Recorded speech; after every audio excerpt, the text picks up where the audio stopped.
Hey, what's going on? It's Bill Burr, and it's time for the Monday Morning Podcast for Monday, May 9th, 2022. What's going on? How are you? Oh, yeah? Well, that's good. You don't say. I am in a fucking awesome mood, all right? Because I had my head in the oven after the first two games of the Carolina Bruins series, and I'm just like, they're too fast. They're just beating us the whole fucking game. We lose the first game, we lose the second game, we go up to Boston. We're down 1-0 in game 3. I'm like, are these fucking cunts gonna sweep us? Is this really gonna happen? And then all of a sudden, we just been turning it on I can't even say been turning it on, but we somehow won the next two games. Because I'll tell you, even like this last one, game 4, I just felt like they had the puck for the whole fucking game. And somehow we won 4-2. I'll tell you though, that fucking last goal that we had, where it's a set play, where Patrice Bergeron's taking the draw, of course, why wouldn't he be? The second the ref drops the puck, Marchand starts breaking in behind Bergeron because it's Patrice Bergeron. You know he's going to win the draw. And as he's breaking in, Pasta is getting right in front of the goaltender on the other side, skating backwards. Bergeron wins the draw, right back between his legs. Marchand picks it up, curls around, sends it right across.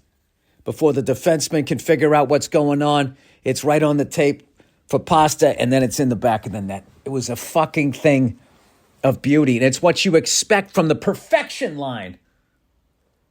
The perfection line's out there. Perfection. How many times are they going to say that during the broadcast? Jesus Christ. I know that's what they call it, but they usually say that Bruins with the top line out there. You know? Their first line, their goal scorers. They always say, in the newspaper, they call it the perfection line. But during that broadcast, they just kept saying the perfection line. It was kind of like driving me nuts after a while. It was just like, dude, I get it. It's called the perfection line. What I don't get is what's going on with my fucking phone right now. I need to see that I'm still recording. Am I still recording? I am still recording. All right. So, anyways, the Bruins are somehow 2-2 with the Hurricanes, who appear to be clearly more talented and faster than we are. I was watching the game with my father-in-law, and we were down 2-1. And I was saying to him about halfway through the second period, it's like, I know it's 2-1. It doesn't feel like 2-1. It feels like we're down like 2-3 goals here. And then we did the cliche, but they're letting us hang around, right? And then what was it? Was it DeBrusque? Did DeBrusque get the first one or the second one? I don't know what. It was sort of a whirlwind. And also, it was Mother's Day. Happy Mother's Day, belated Mother's Day to all the mothers out there. So my wife was hanging upstairs watching her fun TV. So I was downstairs with the kids and my father-in-law, watching the game and then also running around with them, having a good time.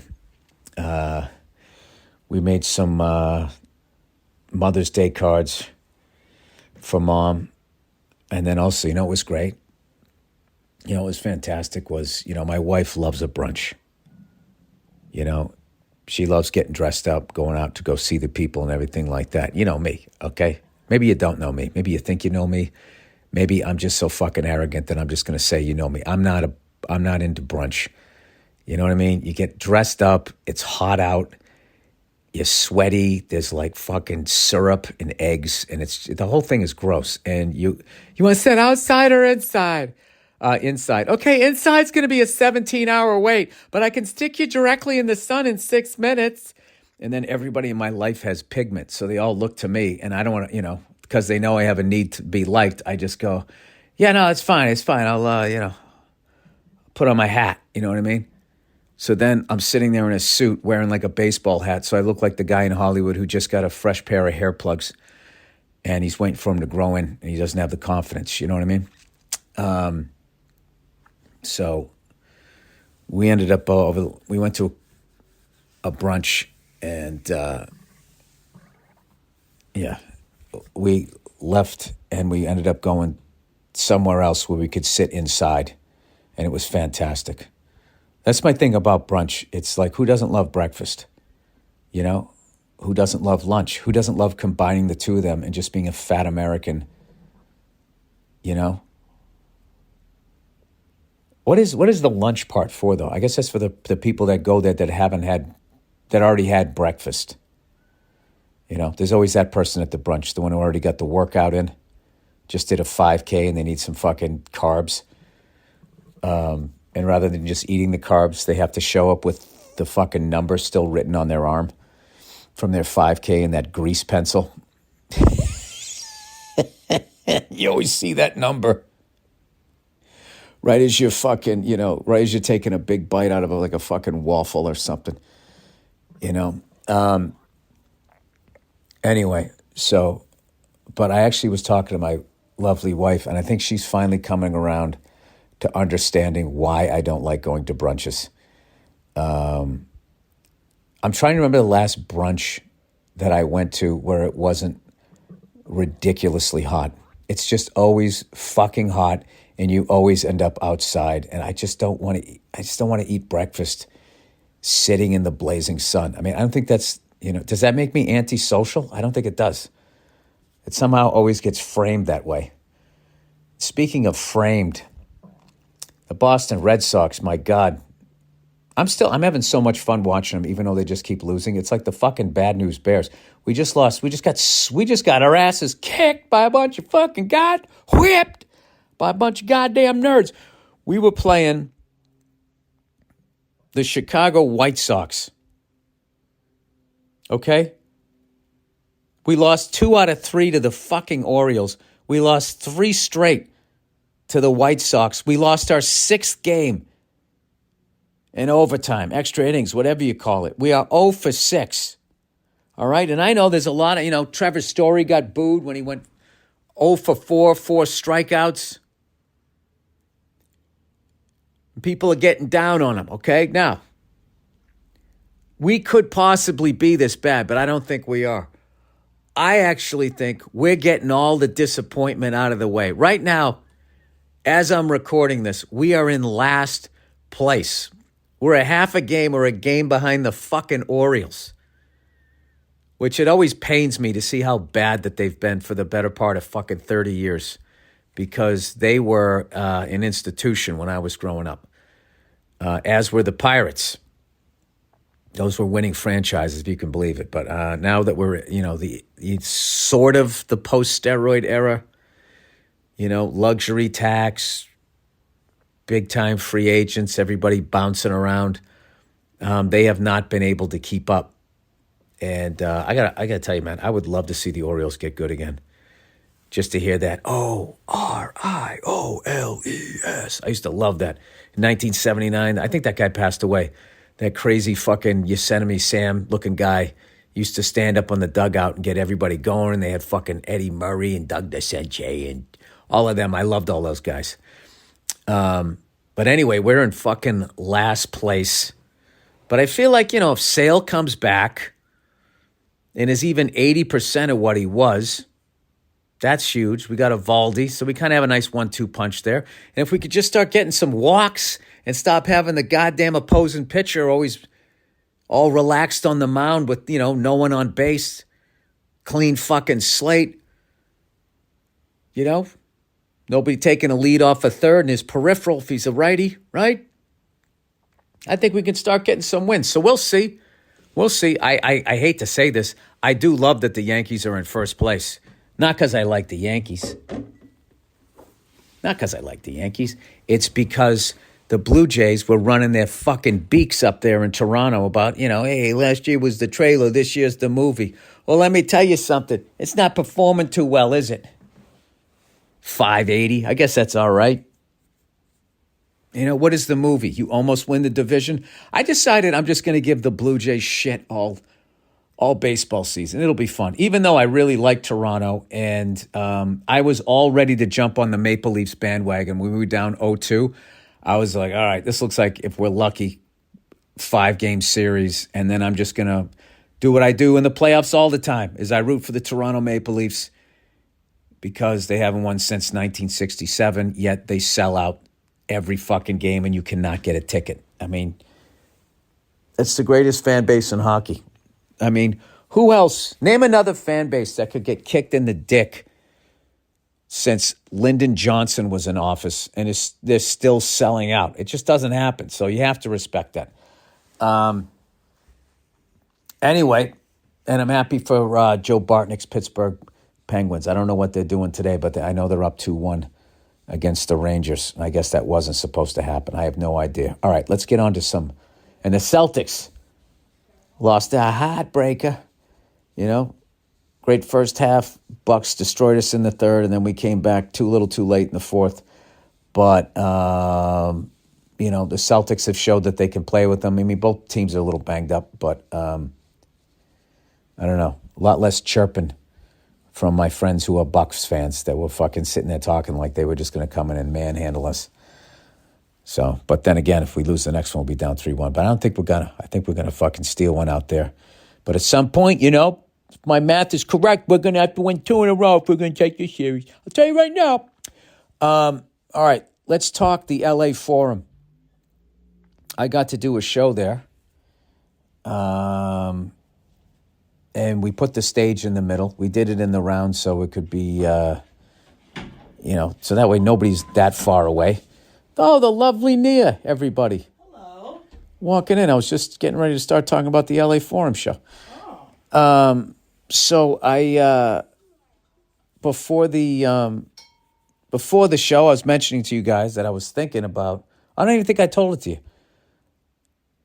No, I don't think I said that on Thursday podcast. I ended up calling up my drum teacher and friend, Dave Elich, and he's been way more of a friend in the last year because I've been so busy than a drum teacher because I haven't had time to get over there. And I was just telling him, I saw, you know, one of these goddamn prodigy kids on Instagram just doing some insane 30-second note fucking gospel chop fill, and it was just bugging me, going, teach me one of those damn things.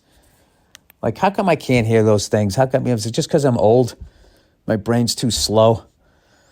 Just never been able to I can get up to 16th note triplets. Then I get tired, you know, and after a certain tempo, it's just like, well, what am I doing here? What? I don't want to start buzzsawing through all of this bullshit. I mean, it's fun to do, I guess, if you can do it, but whatever. So I call him up, and I was trying to figure out when I would have time, and I just didn't have time. And then it just hit me. I was just like, well, listen, I'm down the Forum. You know, when you play the place, you rent it, and it's yours for the whole day. It's literally yours. So I go, you know, why don't we rent a couple of drum kits, set them up face to face in the middle of that arena? And he's like, you want to do? Let's fucking do that. So he called up a buddy of his, and you know, I didn't know what kind of kits he were going to get, but I knew that they were going to sound right because Elich tunes them up like nobody I've ever heard, right? And I showed up, and he had the orange Vistalite John Bonham kit. And then he had the stainless steel one. And for Zeppelin fans, Bonham, after he had the maple kit, natural finish. Then he went on to the green sparkle one that I think he took out on the road for the Led Zeppelin 3 tour. And then after that, he loved that kit so much that he didn't take it out on the road. And that was his studio kit right through to the end of his life, I believe. But his touring kit was, I'll get the door. I got it. All right. His touring kit was that orange Vistalite kit. It's on the Song Remains the Same concert video. He played that kit right through, I want to say 77. And then he switched to the stainless steel kit. So that's what we had facing each other in the middle of an empty LA Forum. We had him mic'd up with wedges pointed at us. And I have to tell you, it was the most insane fucking sound I've ever heard. I gave some of the drum footage to Andrew. He's going to get that edited together, and I'm going to post it. I know Dave posted one of him just sort of tuning up the drums, messing around. But I have to be honest with you. I've known Dave, I don't even know how long, since like 2015 maybe. That's the most I've ever seen him smiling and laughing. At one point, we were just playing a groove, and we were trading fours. And after, like, Dave would be playing a fill and would just be laughing at like this, how great it sounded. It was so much fucking fun, and once again, a great way to kind of ease your nerves. I think when you got to do a gig that big is to kind of go in there and just make a whole bunch of noise before the show, in the thing, kind of get, the butterflies out, I guess, because, it's a big show. So anyway, we ended up playing for like an hour and a half, to the point, I got a little blister on my finger. Blister on my finger! You can tell I'm not taking lessons lately because I was holding the sticks the wrong way, so I got a little blister on my finger, whatever. But it was the fastest 90 minutes of my life. That's how amazing that was. And then we went back, got something to eat, and then the crowd came in. We stopped playing at like 6:30. They opened the doors at 7. The crowd came in, and I was working with Bianca Cristaveo. That was her first arena, first time in the round, and she went up and fucking crushed it, and then brought up Dean, and Dean just took it to a whole other level, and then he brought me up, and it was just awesome. From the second I got up there, the fucking crowd was just awesome. Thank God. And yeah, I don't know. It's weird. There was one moment where I took it in, because, at the end of the day, you got to go up. People always say, you got to go up, you got to take it in. You never know when you get, you may not ever come here again. It's like, I get it, but I also have to fucking do the job here, I can't be standing up there. Right? But there was a moment about 3/4 of the way through when at that point, I was like, all right, I got all my strongest bits left. This is going to be a great show. Basically, the other team pulled their goaltender at that point, right? So I know I'm going to win, essentially. And I did look up at the ceiling and just sort of think for half a second, I am in the fucking LA Forum right now. And anytime I go in there, it is impossible not to think of the Showtime Lakers and Magic Johnson and those iconic shots of him when he was in the warm-up jersey coming out of the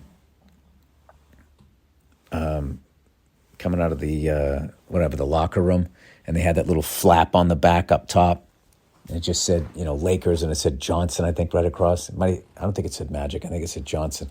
I was just thinking of that, thinking how Kareem played there, Worthy, Jamal Wilkes,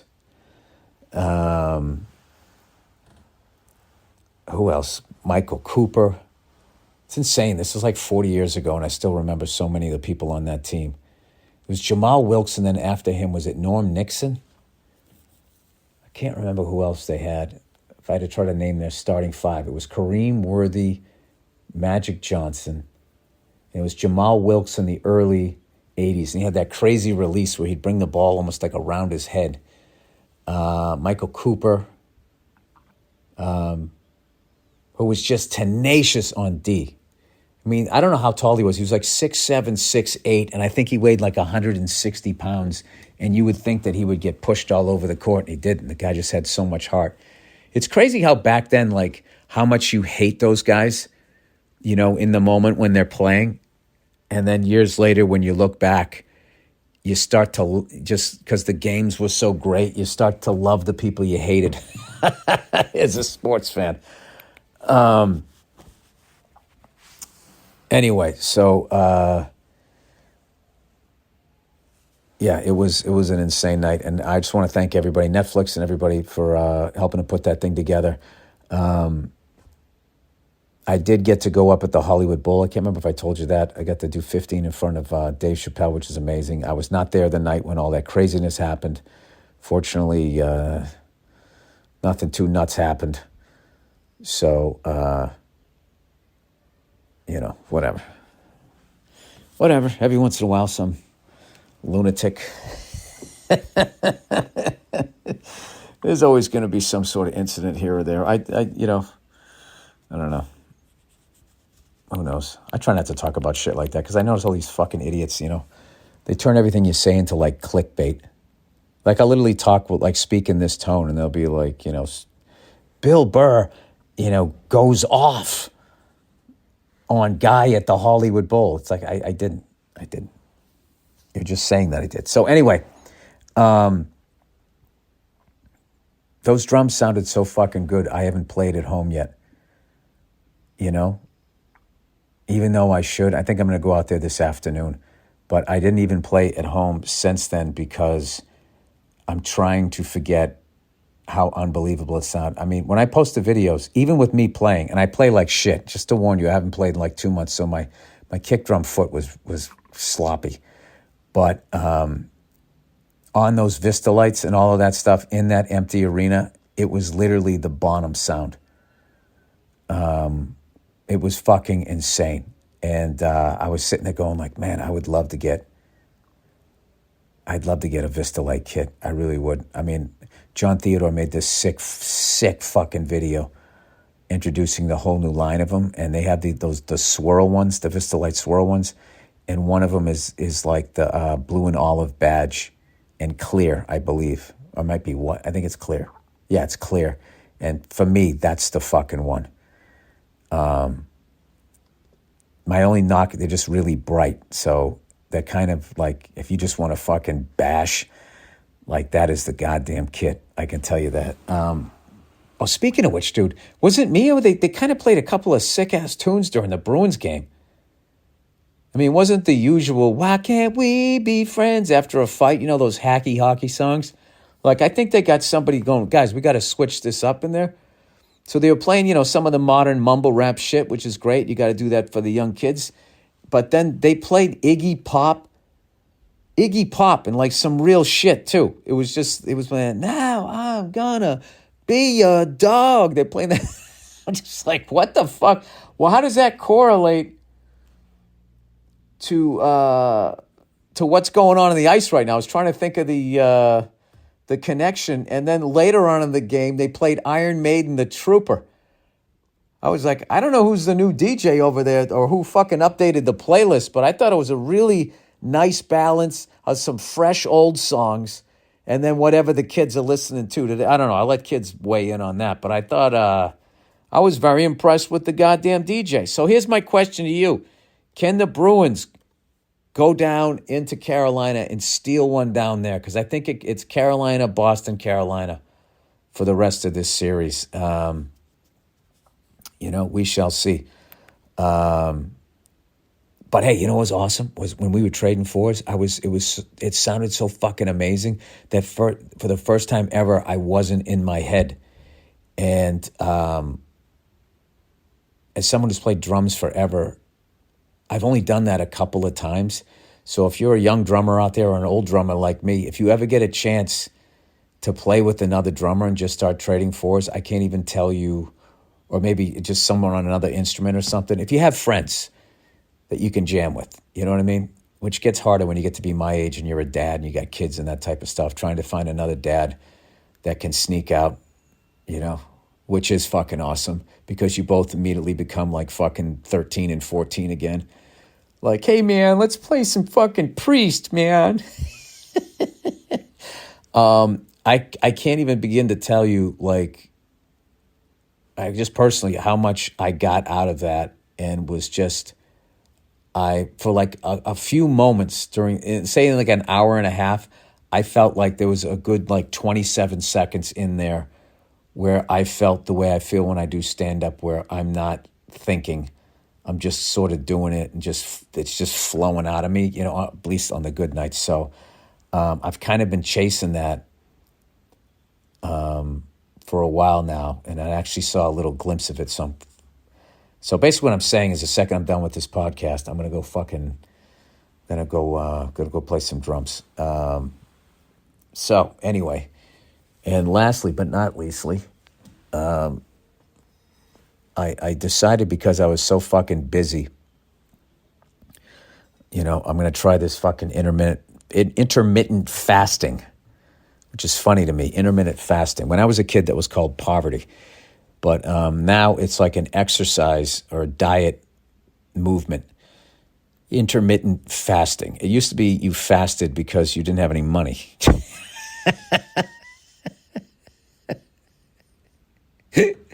You wouldn't eat from Monday till like Thursday morning, but it wasn't because you wanted to. It was because you didn't have any fucking money. Or whatever. Now it's like for people, you know, privileged enough to have food every day, it's a choice.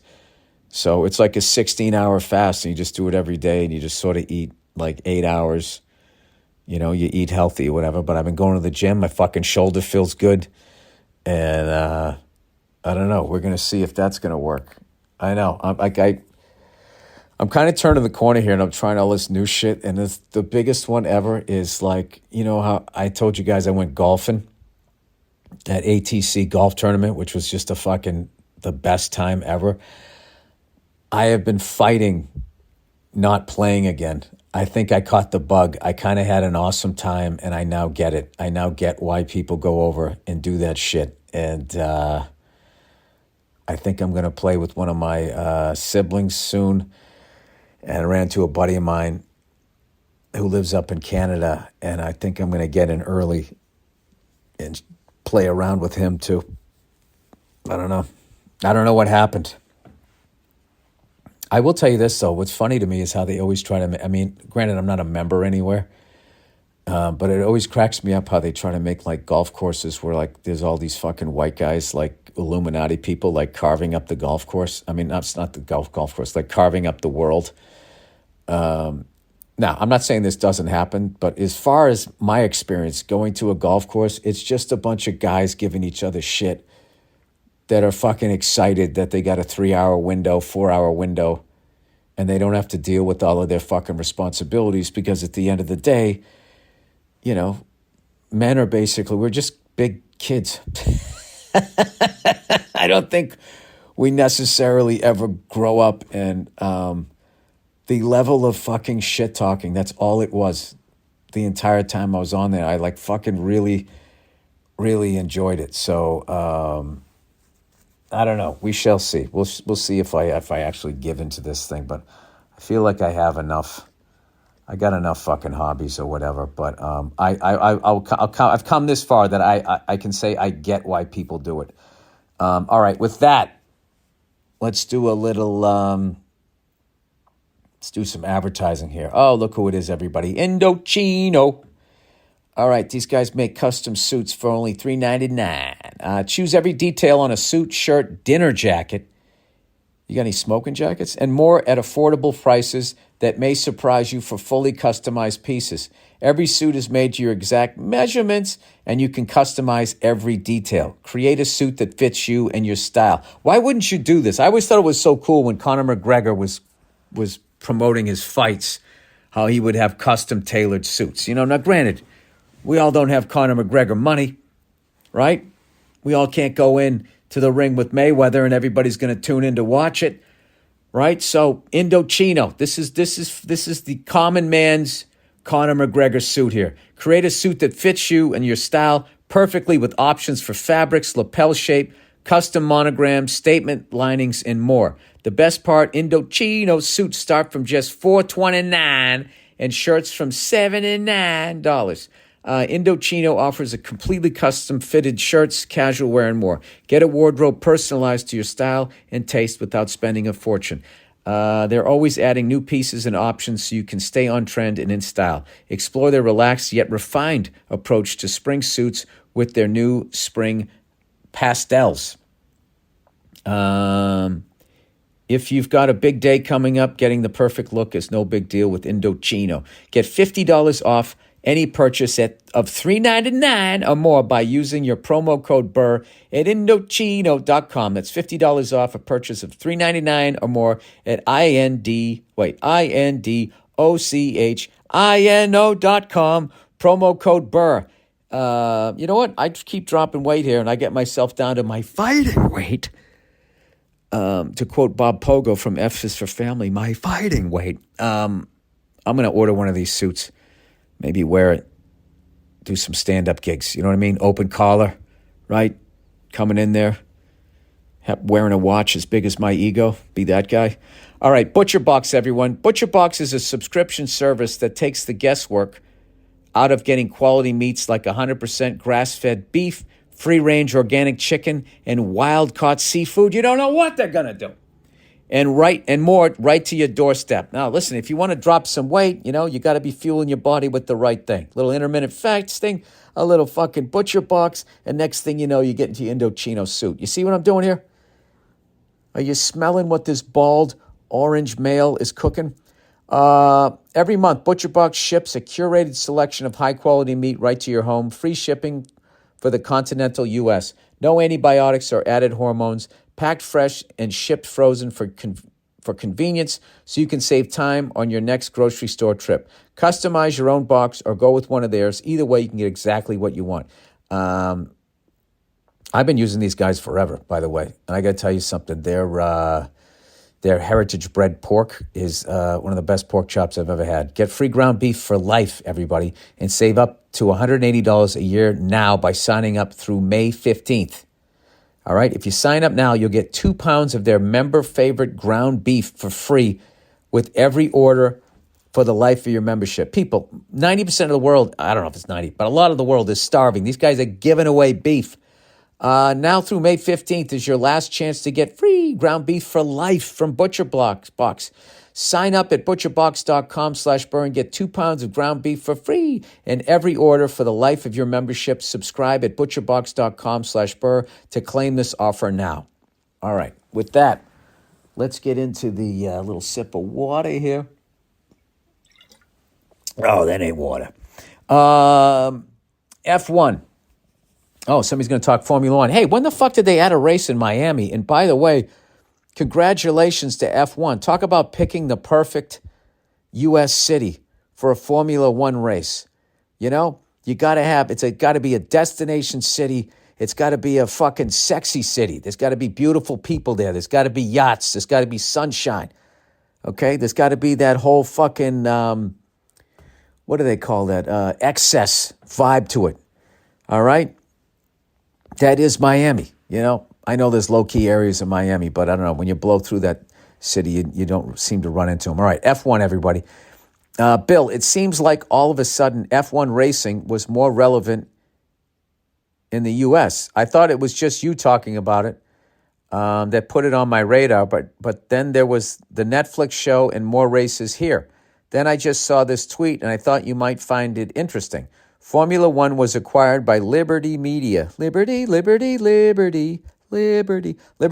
for $4.4 billion in 2016, and it's now one of the fastest growing sports globally. They are up billions of dollars on the investment already, and it's one of the best case studies in business.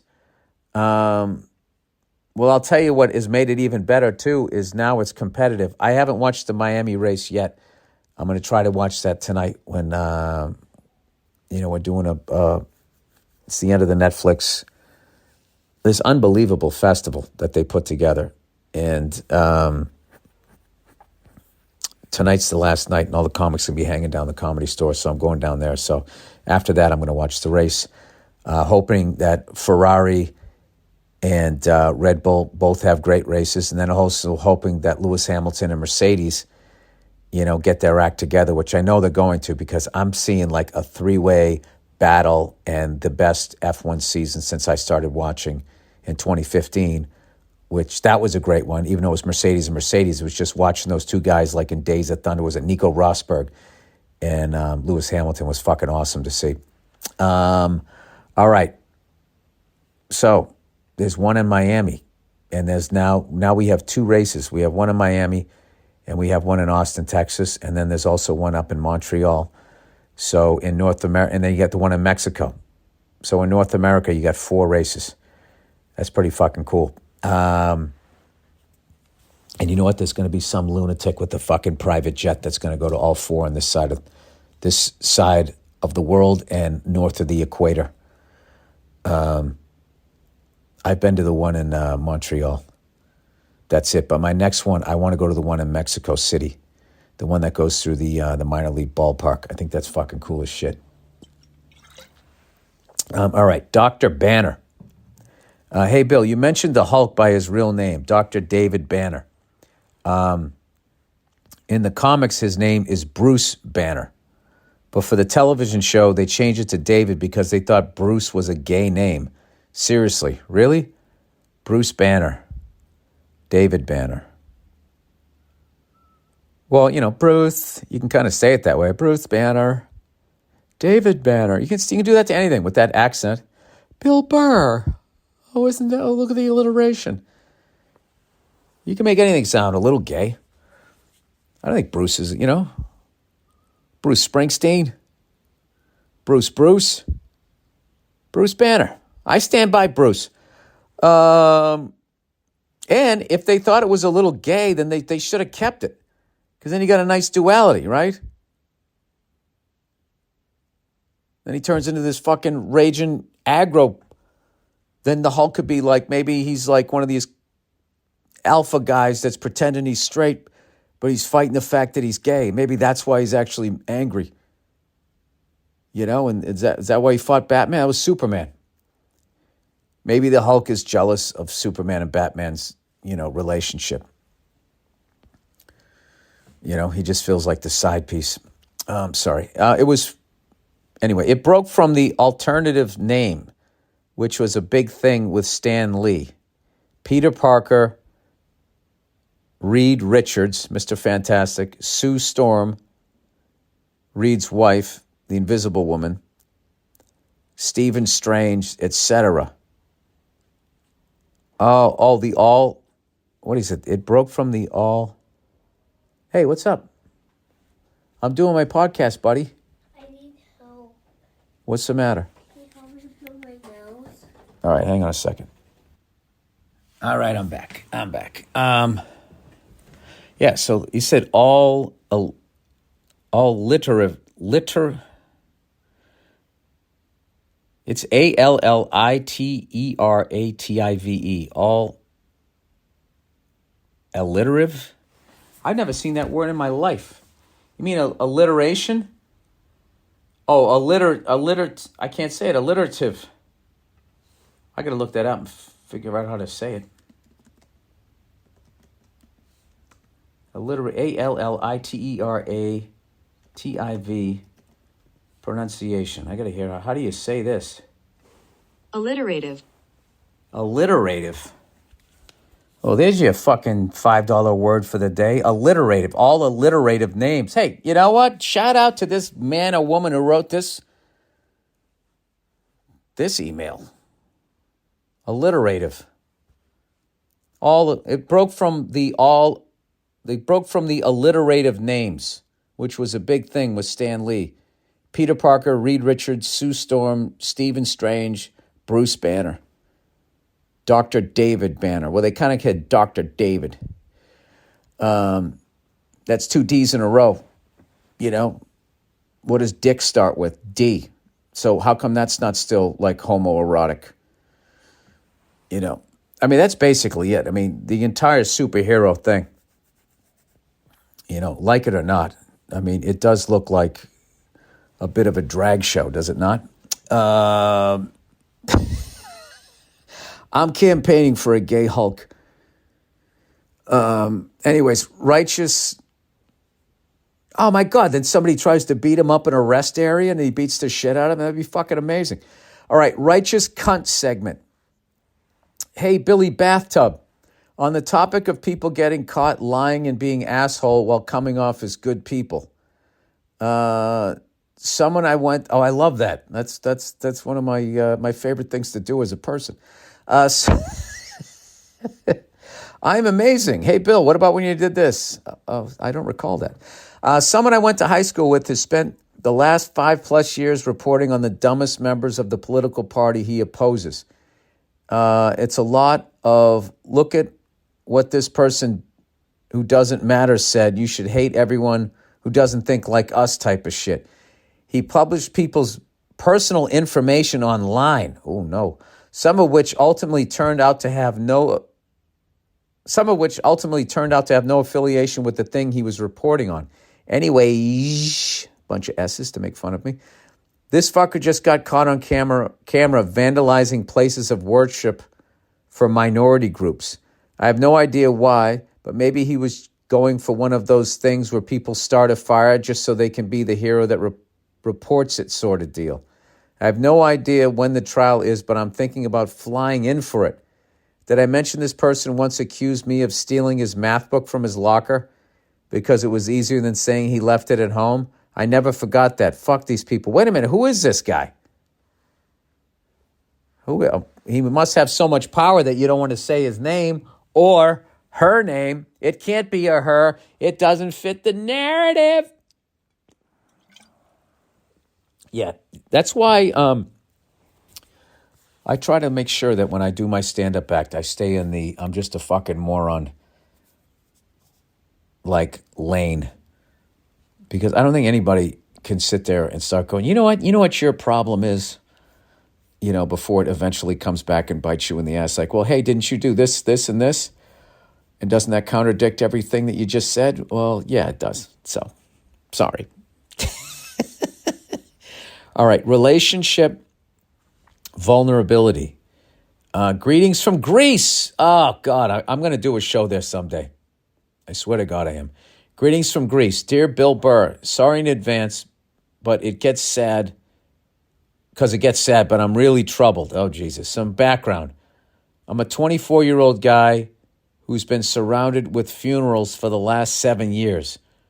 One of those funerals was my best friend who was murdered when I was 17. Oh, man, sorry to hear that. Since then, and up until my 20s, I really struggled keeping a smile on my face or having any motivation in life. Because of that, I lost many relationships and friends due to not being always emotionally available or present. As days went, I finally got up on my feet and started accepting our mortality. At least I thought so. Here's my problem. I'm in a happy 3-year relationship, which had no issues. Lately, though, things are getting weird. My depressive past is catching up on me as I didn't resolve the sadness like I thought, but I had just closed the lid, as a legend once said. Yeah, that doesn't work. That doesn't work. You should be, all right. I already think I know what my advice for you is going to be, as a non-professional. All right. This with the combination of my girlfriend's sudden change of routine. She found her first job where I don't see her that often, really startled me. I get these huge waves of sadness and loneliness accompanied with the insecurities I never had. Yeah, probably her suddenly leaving, having to leave for work reminded you of how your friend suddenly wasn't there anymore.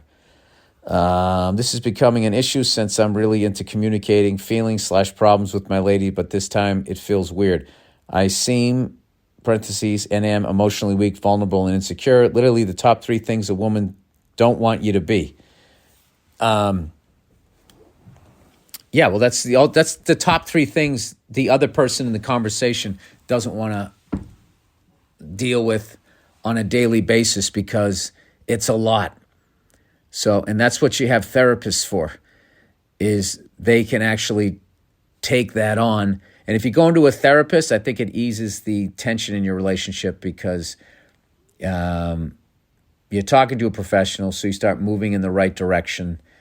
And then when you talk to your significant other, they know that you're working on yourself, and then you're not just dumping your day on them, which can be exhausting. Anyway, it's not the first time I experienced these feelings, but I always could manage to put on a happy face and say that everything is all right. Doesn't seem to be the case this time. It's not her job to fix me nor wait for me.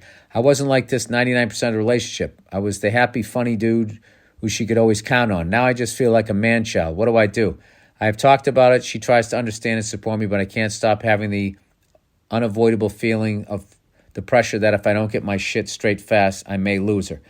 Thank you for making my car ride something to look forward to with your podcast. All the best to you and your family. Can't wait for your next special. English is my 3rd language. Sorry for any trouble it may cause you. Humble brag. All right, dude, you speak 3 languages.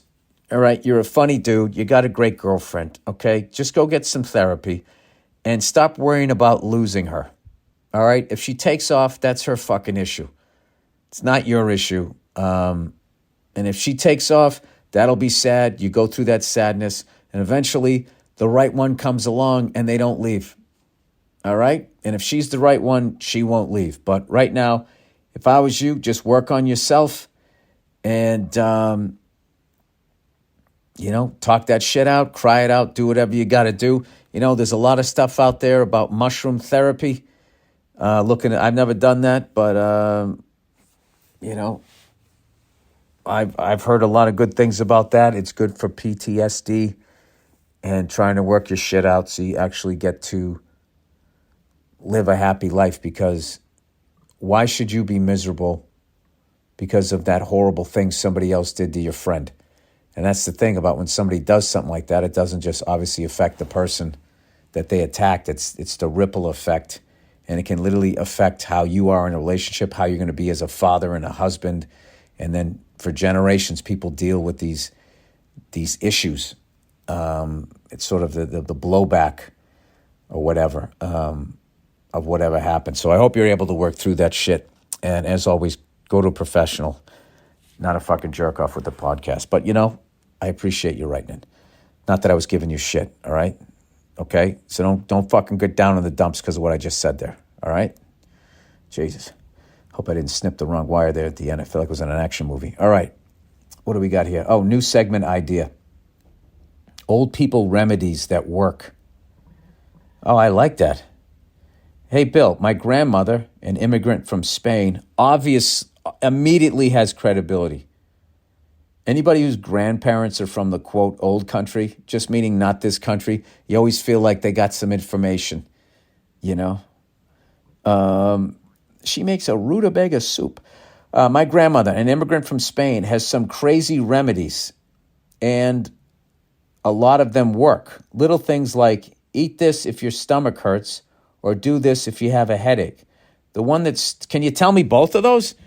That'd be amazing. The one that sticks out that has worked for me a million times is a midday face wash.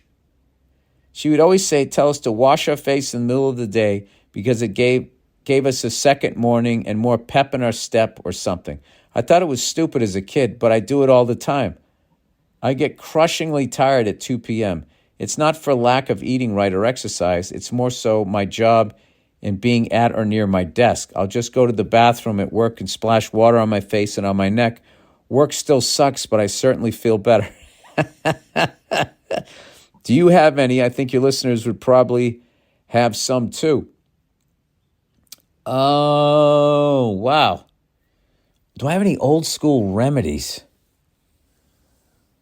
Look, I'm German-Irish. We just sit there and take it, whatever's happening to us. I would love to hear your remedies. I can't tell you, for some physical shit, having dealt with frozen shoulder in my right and left arms, I am now obsessed with keeping my shoulders free from,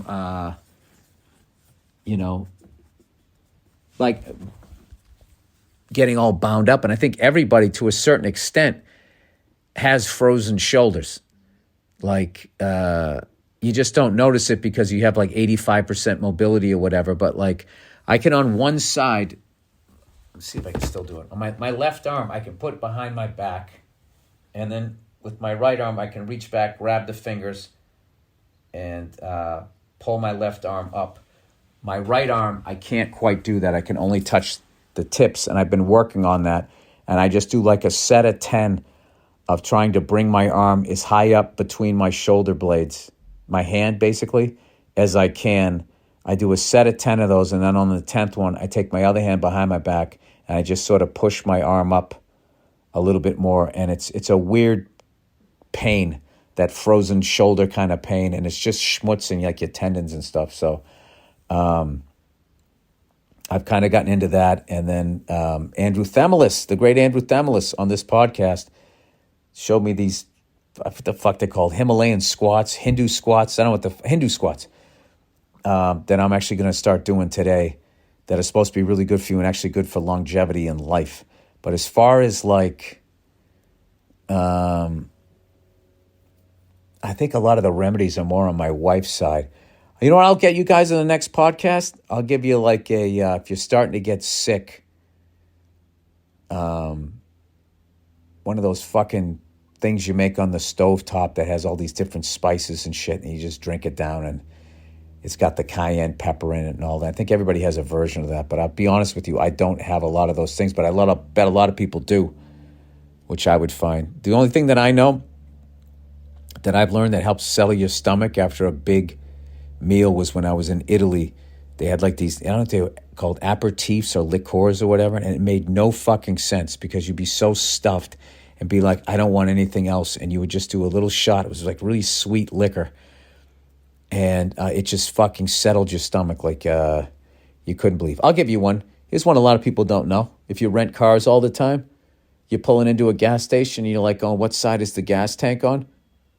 I guess these are like sort of life hacks. What side is the gas tank on? In every car, if you look at the fuel gauge, there'll be a little gas tank, and then there's an arrow that points to which side the tank is on.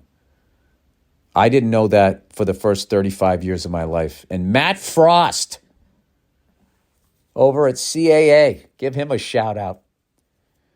He's the guy that fucking told me about that in like the early 2000s. And at that point, I was doing college gigs almost every weekend. And I like had memorized where, because I always got the Dodge Neon, because back then I was with National Rental Car. And they always had like a purple Dodge Neon. I would always end up with one of those things. And driving through like Kansas or fucking South Dakota. And I always forget what side the fucking thing was on. And I was telling him that story one day. And he said, I just learned this the other day. So there you go. I give you a life hack. I can't give you any sort of fucking remedy or whatever. I'll tell you the one that everybody wants to know is when you get a fucking cold, how the hell you get rid of it. All right. Or how you you stop it from coming on. All right. That is the podcast, everybody. I'm still in the edit room. And this week, I believe I'm up in like Sacramento. I'm playing the Oracle, where the Warriors used to play. And then I'm playing the Cow Palace, where every fucking major band I ever loved played. Van Halen, all of those guys, right on through all the 80s. So that's going to be a huge one. And I don't know. This is the biggest tour I ever did, and I'm blown away that all of these people are showing up. So I'm really working hard on my act, and I'm going to make sure it's going to be worth your money. So thank you guys for, coming to my shows all these years. All right? So that is the podcast, and I will talk to you. I'll check in on you on Thursday. Go Bruins, go Celtics, and I'm hanging in there with the Red Sox. I think they're going to turn it around when Chris Sale comes back. All right.